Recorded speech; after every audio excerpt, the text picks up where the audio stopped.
when I'm coaching leaders who self-describe as not holding their staff accountable enough, they usually are meaning, I'm not mean enough to my people. I'm not threatening to fire enough. I'm letting people be late and I'm not yelling at them. And that's actually not how accountability works. Accountability works by first setting an objective and getting everybody committed to it.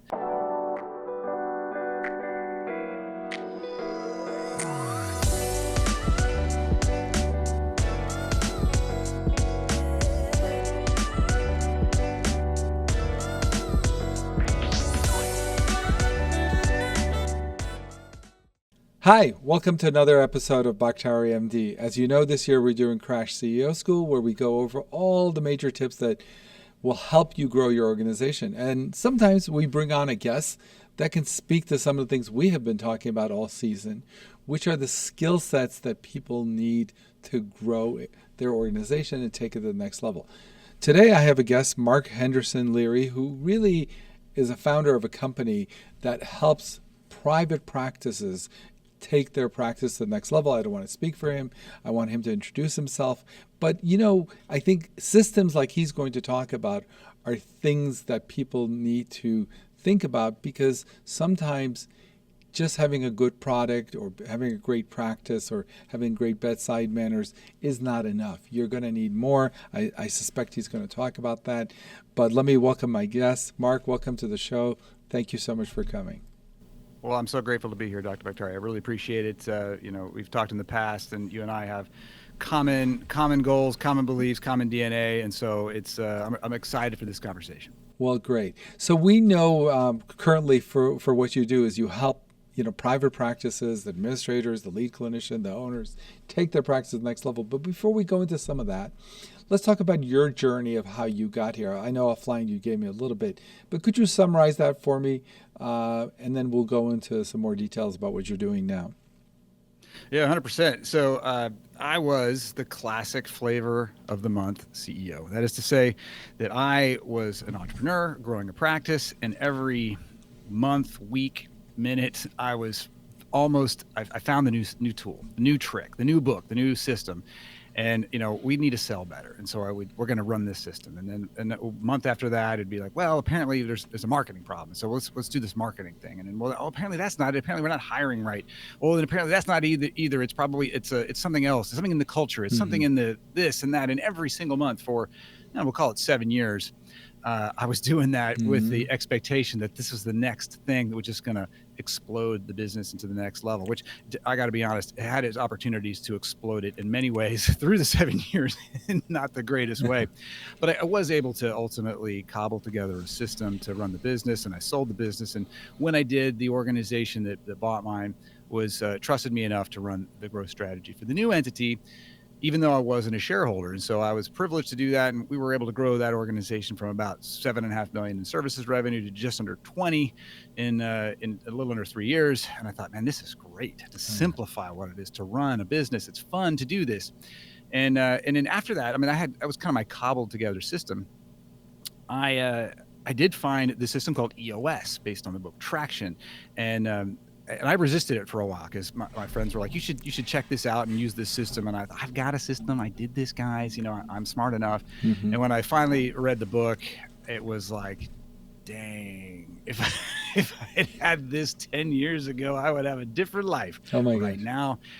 And so that was a little over 7 years ago, and I've never really looked back. It's been an amazing privilege to help these similarly frustrated leaders who know they can make a difference, who can build a great business or a great practice that has a thriving culture, that adds massive value, that gives them the life they want.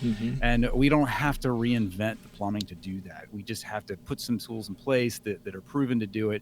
And then it allows us to lead and create the life and business that we want. Well, that makes a lot of sense. One of the things we talk about on our podcast is, a lot of people just go to medical school or however they get there, where they're in charge of their own business or practice. But it doesn't mean they have any training on how to run an organization, how to be an effective leader. Do you find that that's a struggle? Because people sometimes equate the fact that they're the ones that put the money in, or they're the ones that it was their idea, or they went to med school or residency and fellowship, and so they should be in charge of this practice without acquiring any additional help or skill sets. Because I would imagine when you approach these people, they assume they're doing a great job because they own the practice. Why wouldn't they be doing it? Is it a learning curve to let them know you need to get additional skills? Well, 1,000,000% what you're describing is right. There's a lot of layers to what you said. And the first is, I think that medical school does teach excellent technical skills. It creates master individual contributors, craftspeople in terms of mindset. And so that's not a bad thing. The most creative people on the planet are individual contributor, craftspeople, designers, inventors, and surgeons and things like this. But we're not teaching management on any level. And so when management is about asking questions and learning and adapting.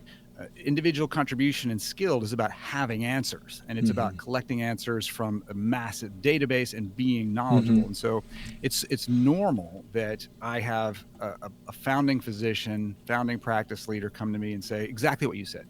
I spent a decade in school or longer, and I learned so much, and 0% of it was management and running a business. Right. And what do I do? The issue there then becomes there's an aptitude and a desire, but what do you put in the bucket? And so what's most common is that founding physician looks across the street, looks at their cohort graduates, and what are you doing? And they're like, well, I got to figure it out because I'm the founding physician, right? It's my name on the shingle. I got to do it all. And they're like, okay, I'll do that too. And it doesn't work. And then they get frustrated and they get stuck because it's kind of the blind leading the blind, because it's been that way for half a century or longer. That's the way it's been done. The DNA of private practice is, this hang a shingle and have an assistant, the mom and pop. And then there's the institutional side on the other end. And there's so little mentorship in the middle. And so it's implied in my introduction that I don't come from healthcare. So I come from IT services and professional services, and I just kind of accidentally found myself working with private practice. And what I found was, like you described, this contradiction of desire to do it better, right, but a resistance to a lot of the things I was saying. Well, we got to lead doctors, and we got to drive accountability, and we got to hire and fire on this level. And I was like, whoa, we can't do this. And I was really stuck. I thought, well, maybe I'm doing this wrong. Maybe it is different in healthcare, where the principles in other businesses don't work. But I'm like, I think the principles still apply. So I was driving the principles, and then I would be talking to the very successful healthcare organizations who had grown past it. And I was like, guys, what do you do? Do you not lead your doctors? Do you not hold them accountable? Oh, no, we do. Okay, so I'm not crazy. This is a real thing. So I would go back to my clients and say, all right, no, I'm not crazy either. We've got to drive accountability. We've got to do these things. And so once we just get through that resistance to the unknown and breaking the mold of what we see going on around us in equally stuck practices, the ignorance falls away, and we start to be just like any other thriving practice with a great culture, with great accountability and management. But there, like you said, there's the ignorance that's known, but the resistance, which is like, it's the unknown. Like, how do I get comfortable doing something that I've never done before? And worse, I see people who are telling me I shouldn't be doing it this way. But in our mind, we're like, but they seem like they're struggling too. Well, they are. As I'm hearing you talk, then what do you do with the resistance? Because these doctors, and I'm going to throw me and my colleagues under the bus. Sometimes we come out of training, and we always think we're the smartest guy in the room, and to let you coach us, we have to not be the smartest guy in the room. Not everyone's ready for that, and when they're not, how do you help them? In other words, I'm used to barking out the orders, and I'm used to directing the procedures, and now all of a sudden this Mark guy comes and says, "Okay, I know more about this than you do, so you're going to follow my lead." Again, I don't want to stereotype. There's all different types of physicians and healthcare workers, but is that a challenge for you? I mean, when you pick and choose your clients, is that one of the things you have to size up, whether you'll be able to crack that sort of veneer of I'm in charge? Most of the time, not. I do think the question is valid, even though the question is useful, Obviously it's valid. It's useful, even though most people sort of self-select. Readiness is not something I can create. Readiness comes from one Oh. thing: pain. So, They have to like, be in enough pain, right, right? yeah. And so it's a very simple question. If I'm having a conversation with somebody who's kind of on the fence, the question is very simple: are you getting what you want from your Yes, practice right. or not? So And they if have you to, are, there's no problem to solve. And if you're not, then what would you be open to do to solve that pain? right. So they have to be either, let's say, starting to burn out from that sense, or it's not financially as lucrative as they thought, or some other thing that tells them it's not going as well as they would have imagined. They need to feel some sort of pain. Okay. Yeah, for sure. And I want to point to that because there's two obvious pains there. And outside of healthcare, lack of profit is a really common problem. It's Mm-hmm. probably as common as any of the other problems. In healthcare, it's way less common. Mm-hmm. It's not none. I mean, that is a healthcare unique profit problem, because if you're running an IT services business or a plumbing business and you're not profitable, it's not necessarily a surprise, right? It's like, okay, business is hard. We know this. But if you're in healthcare, everybody assumes you're rich. And so it's if you're not as profitable as you wish you were as a healthcare provider, there may be a massive shame associated with that. Like, hey, I don't want to tell my staff what we make, not because they'll feel like I'm making Right. all the money, but I'll be embarrassed. They'll be embarrassed that we're not making more money. And so when you have a profit problem, that it's a different mindset. But 80% of the time, it's not profit. It's more about, like, it's hyper dependence. It's the more successful this practice is, the less I'm happy because I can't go home on time. I need to hire physicians and associates, and like half of them I hate. And like the more we do, Oh, you're the killing me. more this stresses me out. Yeah, I'm getting stressed out hearing you talk. I really am. Okay,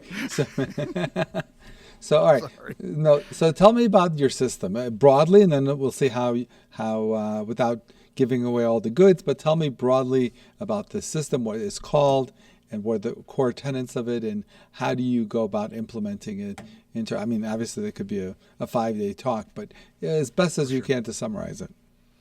Yeah, so I'll summarize it in sort of the 60-second overview. What I do is I help practice leaders, the leadership team, usually starting with that founding physician, healthcare provider, or their number two sort of administrator, help that team implement a system of practical tools to develop the practice around three specific outcomes: vision, traction, and health. And what I mean is, vision gets that leadership team on the same page with where this practice is going and how it's going to get there. What do we see the future looking like so we can row in the same direction?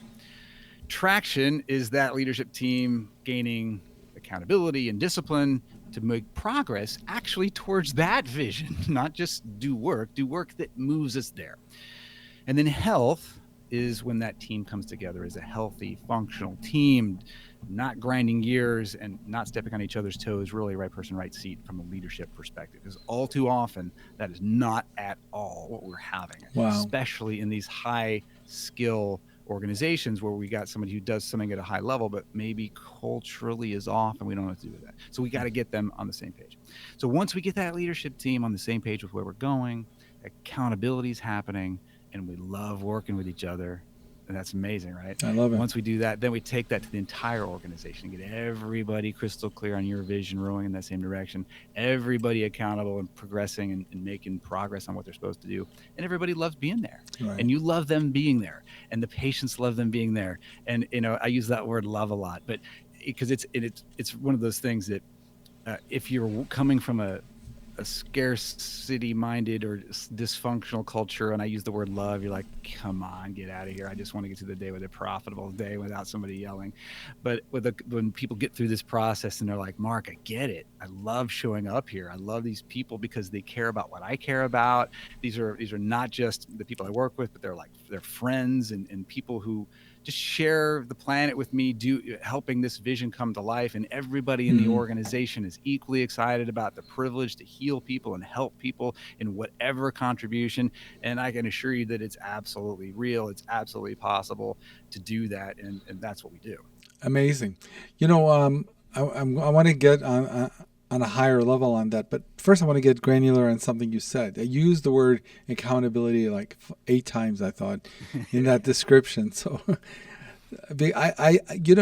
until I got into my own business, I didn't really understand what the word accountability meant.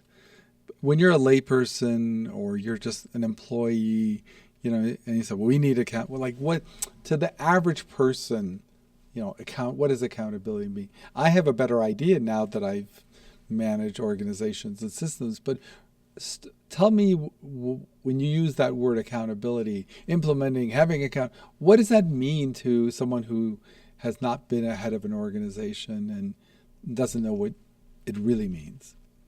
Well, it's an interesting question to bring up because I have kind of a rabbit hole, down the rabbit hole, deep definition of it. But I'll say the outcome of accountability is getting the results that you predicted. So we start there. Mm-hmm. So what does it look like when you've got it? We set objectives and they happen, which could be anything, because the idea is getting what you want from the business, which starts with asking the question, what do you want? You want profit? You want a little less stress? You want better outcomes? You want more alignment? You want better staff? What do you want? So that you really got to ask that question. So accountability means we're getting the results we want. Taking a step back from that, when I'm coaching leaders who self-describe as not holding their staff accountable enough, they usually are meaning, I'm not mean enough to my people. I'm not threatening to fire enough. I'm letting people be late and I'm not yelling at them. And that's actually not how accountability works. Yeah. Accountability works by first setting an objective and getting everybody committed to it and being crystal clear on what that looks like. And if you haven't done that, you're going to have a very hard time driving accountability because nobody knows what expectations are.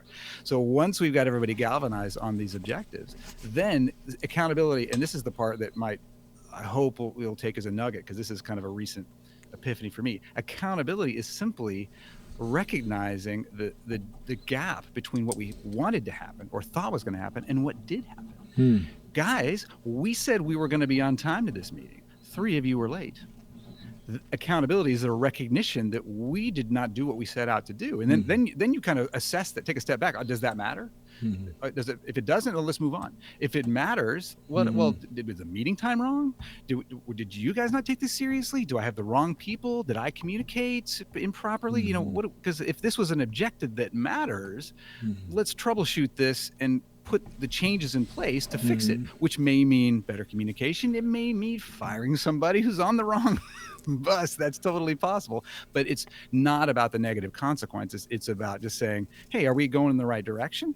And if we're not, we got to make changes. And not to keep going on this, because this is a huge topic, I promise you, in your organization, you think that the people who have jobs there that you pay every single week, every single month, you think they know what they're supposed to do every day. I promise you they don't. There's no way that they are as clear on what their objectives are on a daily basis, what matters most. They don't know. And they're guessing even when they think they know. And if they think they know and you ask them, you'll find out that's not at all what you want them to be doing. And you cannot have accountability without first getting clear on what the end goal looks like.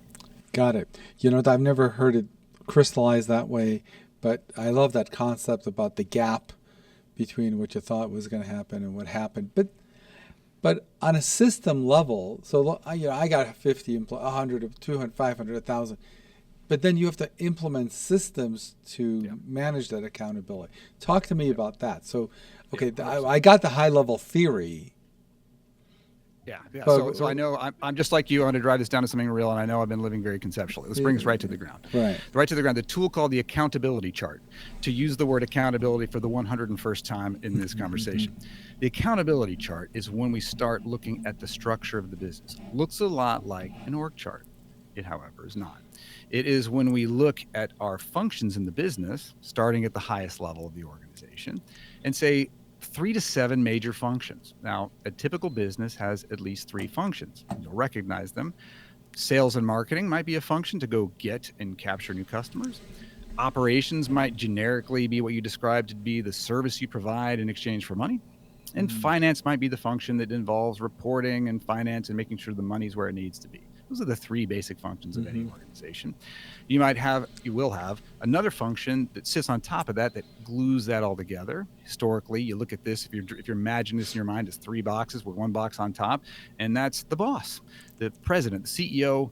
In the system I teach, EOS, we call that the integrator. Helps us get clear on that this harmoniously integrates these three functions.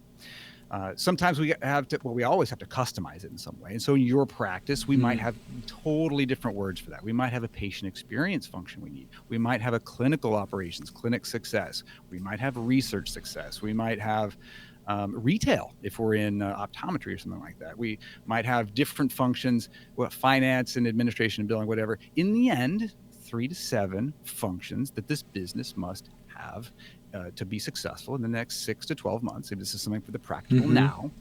And then that integrator function, got to have the boss. Now we might also have another function called the visionary, which we can talk about. That might be that founding physician who is passionate about the future, may not have the genetic DNA to manage people on a routine basis and have those hard conversations. And if that's the case, we got to call that out, because the visionary is a very different leader than the integrator.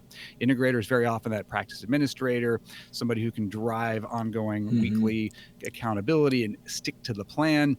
And then that visionary is somebody who can really paint the picture of where we're going from a cultural and a long-term perspective and really drive that standard of excellence very high. And we have both of those. So at this point, you might be imagining 3 to 7 major functions and the visionary and integrator. And then we drive a couple roles into these functions to say, if it's patient experience, what's the number one thing we need from patient experience? Well, they need to manage the patient journey end to end. And then we do that until we're crystal clear on each of these roles. Now, you'll from an accountability perspective, what we're doing is saying these are the critical jobs. This is what has to be owned to be successful for us to be successful. And so then you start putting people into these seats, and accountability can now be held to, like, this is what the function is. I need the right person in the right seat. In the EOS, we say it GWC, gets it, wants it, and has the capacity to do it. So we found somebody who gets patient experience, they want it, they're excited about it, and they got the tools, talent, and the DNA to make this happen. We put them in that seat, and now it's crystal clear that that person has a lane that they can focus on. And the other 2 to 6 seats on the organization, they are now crystal clear that that is not their job. They do their lane. And now we're getting very efficient, and accountability starts to become possible, because now I can look and see who's doing what functionally in the organization and if there are any gaps. So I put somebody in the patient experience, and we're getting exactly what we expect, because the patient journey is there, the full schedule is there, and and the cancellations are low. Man, we really got somebody who GWC. But over here in billing, we've got all this AR is accumulating, the reports are inaccurate. Now accountability can flow, because we see right here that this is the person whose job it is to hold down this major business function. And if they don't get it, don't want it, or don't have the capacity to do it, we can now drive accountability and get the right person. So there's a whole lot of things that flow from accountability and measurement, but the tool I just described in the accountability chart is disproportionately powerful in setting the cultural standards of what accountability is. On, do we have the right person in the right seats? Because we started by asking what the right seats are and what do we need from them for the next 6 to 12 months. It has to start there. That's powerful. eNational testing makes getting a simple laboratory test as easy as ordering something online. With 3 simple steps, you can have your tests ordered for STDs, general health, allergy testing, diabetes screening, blood titers, and more. You can simply go in for testing the same day and get your results quickly to your email. eNationalTesting.com's complete healthcare panels come with easy-to-understand results at over 2,700 locations nationwide. It's time to focus on yourself. eNationalTesting.com. Easy, convenient, and tailored to your health needs. So tell me, when you're given this task, when you look at a new organization, you're trying to implement this. So give me the more common blowback that you get, the resistance, and how do you overcome the typical, because first of all, change is hard, no matter what change you're trying to do. Changing someone who's already a high-level professional and what have you. So describe to me the typical blowback you get when you come into the leadership, or certainly to the rank and file.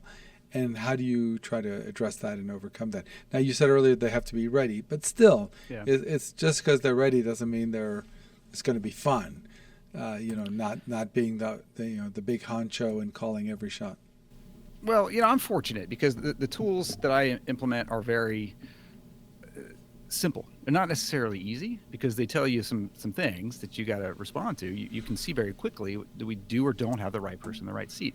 I'm facilitating conversations with a leadership team. When we put that accountability chart up on the whiteboard, which I do in the whiteboard capacity, I don't even need computers for this. We do this on the wall. And the whole team has said, yeah, that looks right. That looks like the leadership team we need. Okay, now we put people in those seats. Oh yeah, I think that person. Is that easy? Is that easy? Because one of the challenges I would imagine is, hey, I can't find a billing person that has that set of skill sets, right? That has that level of commitment. I can't. The front office receptionist is a revolving door. We get a new receptionist. How do you help these practices address that? So 100%. So what we always encounter is that if we can get the leadership team all right, people right seats, that's a miracle. It doesn't happen all that often, but it does occasionally happen on that sort of first day of this. But by the time we get to the rest of the organization, there's definitely people problems. We've got, oh my gosh, we don't have that front office. We've never gotten the front office coordinator right. And like, we need somebody to manage it. I don't know what to do with this. Well, that just goes on this thing we call the issues list. We just write it over just write it on in green ink. I don't know what we're going to do with that. And to keep going. And we got more people issues. And we got other things. Oh, we don't have a process. Oh, we got an issue with where do they even sit? We got another office opening up. And what you encounter is that there's 1,000 problems. Somewhere between 10 and 210 issues crop up within the first couple of months of doing this. Wow. And so now I'm saying, all right, well, these are the issues. I don't know which ones are most important because every business has got something broken in it. Every business has got lots of broken stuff in it. What do you guys think the most important thing is? And now we're sort of bubbling up like, well, this finance situation is an issue. Is it one of your most important things to solve in the next 90 days? Yeah. Oh, yeah. Okay. All right, cool. Well, then what does done look like on that for you? And if we have a candidate that we could potentially put in that seat, or if I can handle it for a while, and we just co-create what the objective looks like. And so it's not me telling people what to do. I might share experiences and principles, and I do that a lot. What my experiences have been. If you go left, you might experience that. You go right, you might experience the other thing. But this team is sort of selecting. Well, we got 10 people issues. What's the first most significant people issue we're going to solve for? I might not even agree with it, but if they're willing to tackle it, then all right, we're going to do this one at a time. And that's how change in an organization happens. If you've say you got 50 people in the organization and you look at it in the mirror and you think, oh my gosh, 20 of these people should not be here. Well, you don't fire 20 people and hire 25. You say, where do we start?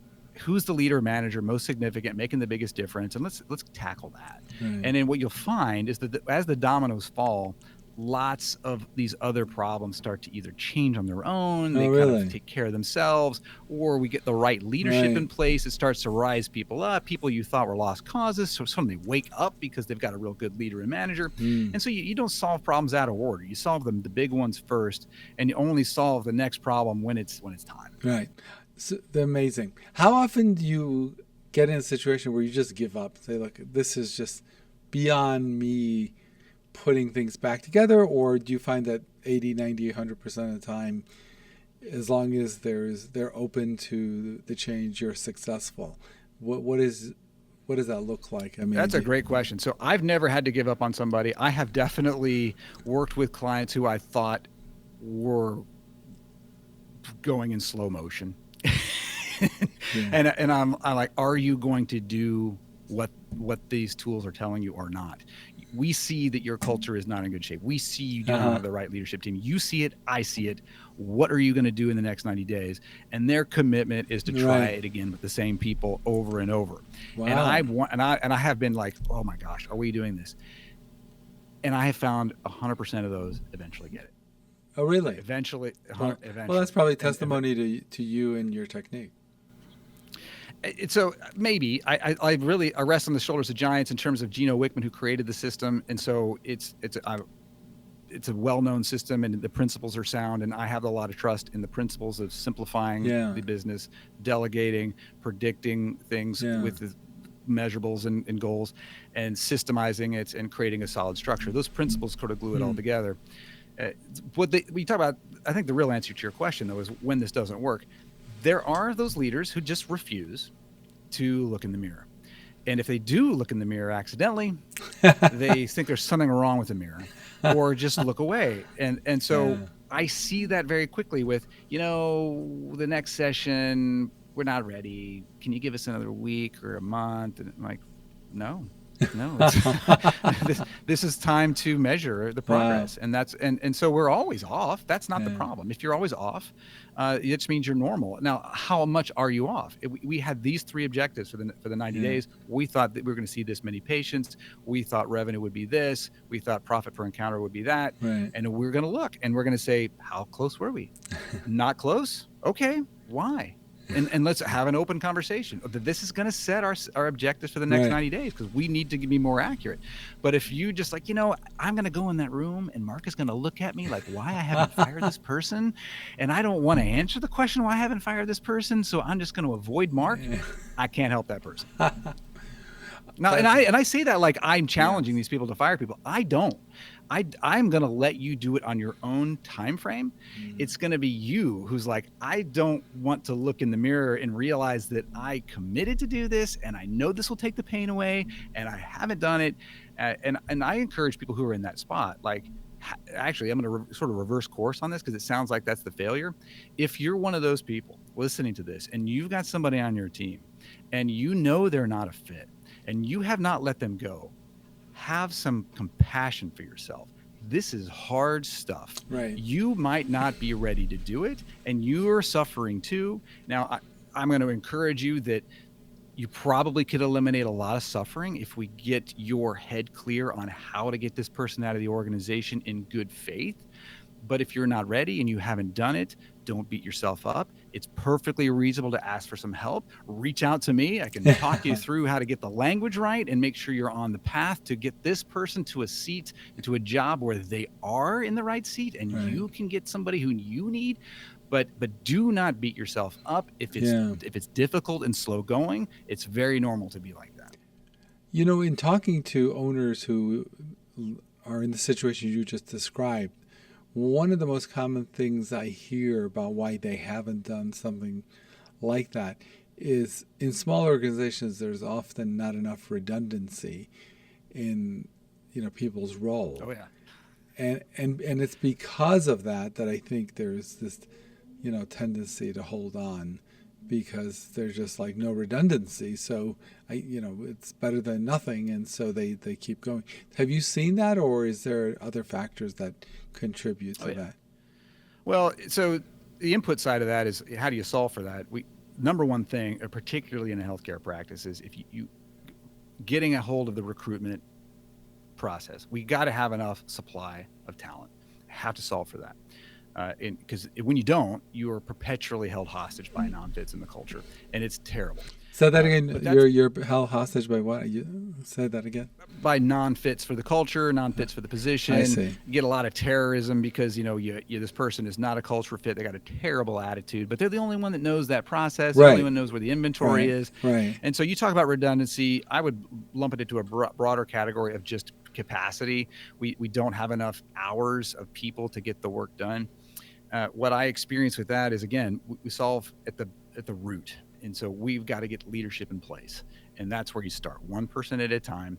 And if we've got the wrong leader in place, or if we know this person's toxic, over and over again, what happens when you remove any toxic non-fit, even though the workload goes up, the joy goes up, and everybody is like, oh my gosh, at least we don't have to hear about that. And then we can, it is kind of, it's not sustainable when you take out too much capacity, but it is rewarding to the culture who's there really working hard, that the remaining people are on board with why this matters and doing quality work and taking care of patients and doing it.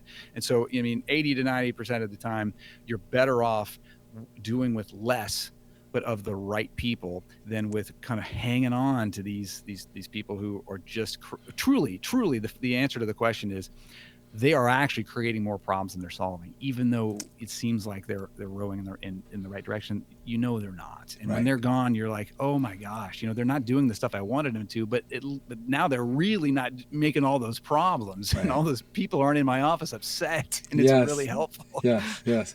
Sometimes, like you said, you don't see the benefits until afterwards when and so I totally see that, and I see the other side where they struggle with it, but once they can do it, then they say, oh my gosh, why didn't I do this like years earlier or what have you. All right. Well, I had this issue or revelation for the 50th time or 50,000th time. One of my clients or friends, I don't remember who it was, called me and said, it was a client, and they said, we let so-and-so go, and I just can't believe how much more stuff was broken than we even thought. Yeah, right. And I was like, that's only the 100,000th time I've heard that. Right. And so there's two real important messages in that. One is, if there's somebody on the bubble, you should assume that that's the story, and you're going to find it out later. So if it's bad as you experience it, know that it's actually worse. Oh my gosh. You're right. And so it is right now worse. Now, the flip side is also true. And this is what I think is so exciting.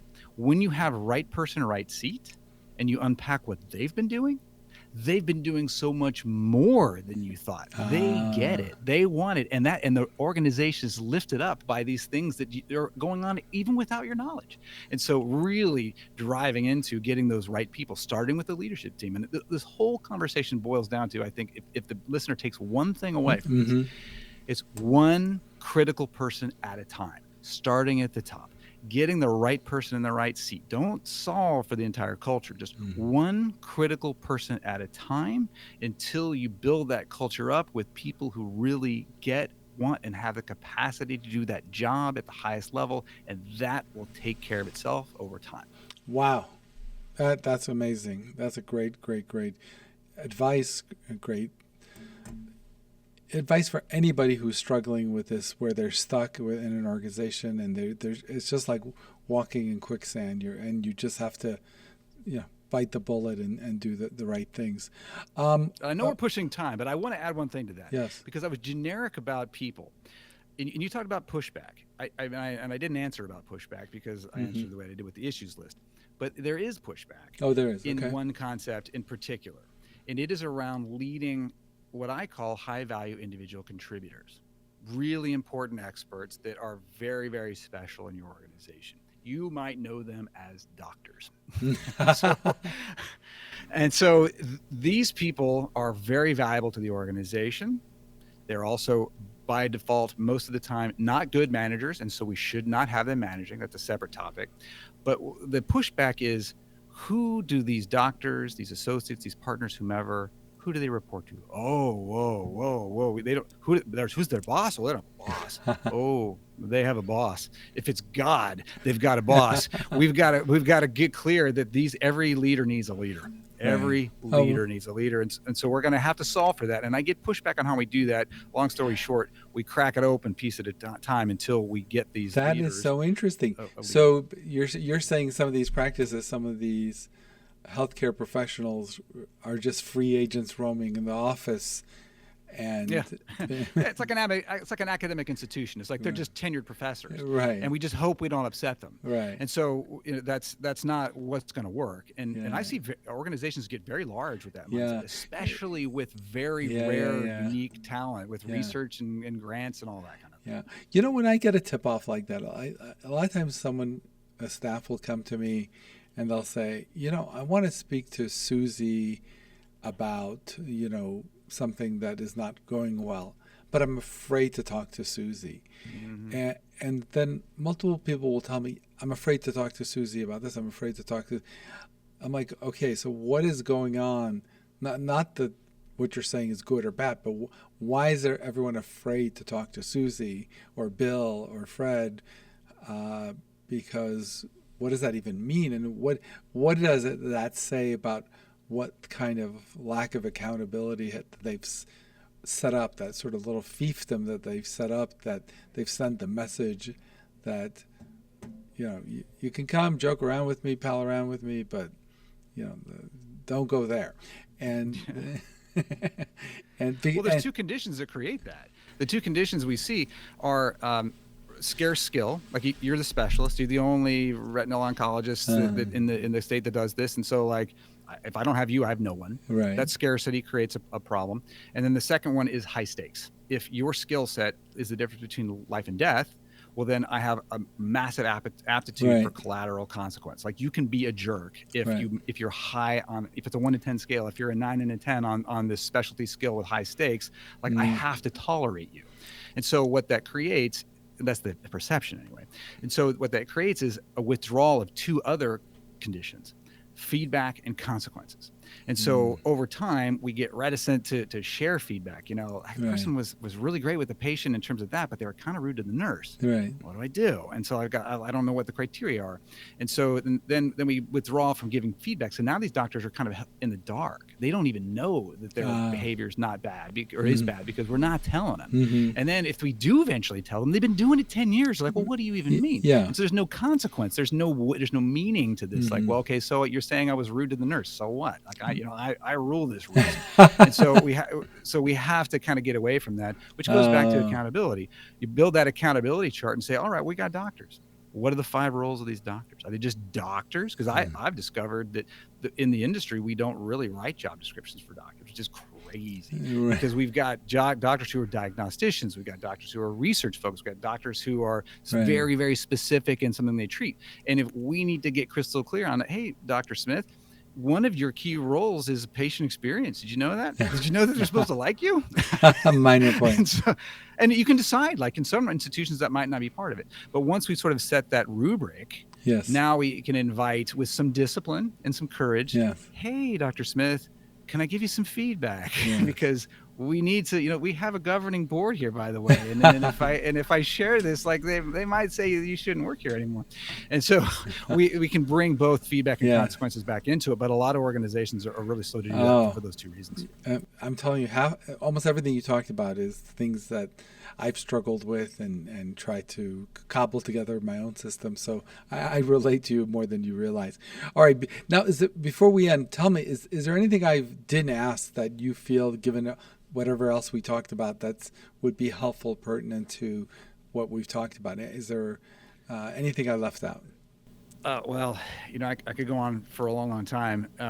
But one thing that I'll try to encapsulate is we talked a lot about, my system, or it's not my system. Gino's created the system, and I just am lucky enough to be able to teach the system, particularly to healthcare. But in the healthcare space, if you read the book Traction, you won't see some things in that book that really show up, like this leading doctors thing we just went through. So we covered a lot of that. But the other one is, if I've worked with, a plumbing contractor and or any kind of company that's like that, even imagine just a plumber. And I felt like the founding plumber of the organization, when I'm working with the leadership team and saying, how best should you spend your time? I don't have a plumber say, I just need to get out and unclog some toilets more. That's really what I'm here on this planet to do. I need the plunger in my hand unclogging toilets. Never has been said. No. Right? So they're in the leadership. They're saying, I got to run the business. I got to drive vision. I got to do some part of selling, do something in a leadership team level. That is not true in healthcare. I will and have seen over and over again, look, Mark, I know someone's got to lead the vision. I know someone has to drive the numbers, but I've also got to be in surgery. I'm the one who's the world's #1 plastic surgeon for this type of surgery. And so there is a very unique additional pull on the time and soul of the founding physician who is thinking like, I've got one job. I'm supposed to run this practice. Well, it's not one job. It's at best 3. There's somebody leading the organization's vision, probably from that clinical outcomes, I can see a world where mindset. And there's somebody who is all through the numbers, driving accountability, making sure that leadership team is executing every week. And those are almost always different people. And then we've got this other pull, which is, do I see patients? Is my highest value contributing one patient at a time? And if so, maybe is it 4 days a week? Is it 1 day a week? What is that? And so it's really a very difficult, I like to describe it as it's like a stem cell, right? You think you're just a cell. Well, no, you're not a stem cell. You've got to split off in these other things, and at some point you're going to decide which one really are you for the rest of your life. Are you a visionary leader who does a little bit of surgery, or are you just a business person and that works, or what are those identities? And so I'll have to say that you realize if you haven't split yourself out into those 3 roles and properly budgeted that time and energy, then you're probably feeling like you want to explode. And so having a conversation about how and where that first sort of cell differentiation should occur can be really life-changing. Makes a lot of sense. You're right, because people think they're just a stem cell that can turn one day into this, one day into that. I'm visionary, I'm administration, I'm involved in culture, I'm hiring, I'm firing, and you got to figure it out. Amazing stuff. I have to tell you, as you were speaking, that I feel twinges of pain when you hit on certain points that I've struggled. I'm supposed to bring peace and happiness, and everything you say is like, oh, you're stressing me out. You're stressing me out. Oh my gosh. Anyway, no, I'm half joking. half I hear that. Half I'm not. All right, Mark. So tell people, if they want to get a hold of you, they want to learn more about your system, learn more about what you do. What's the best way for them to get in contact with you?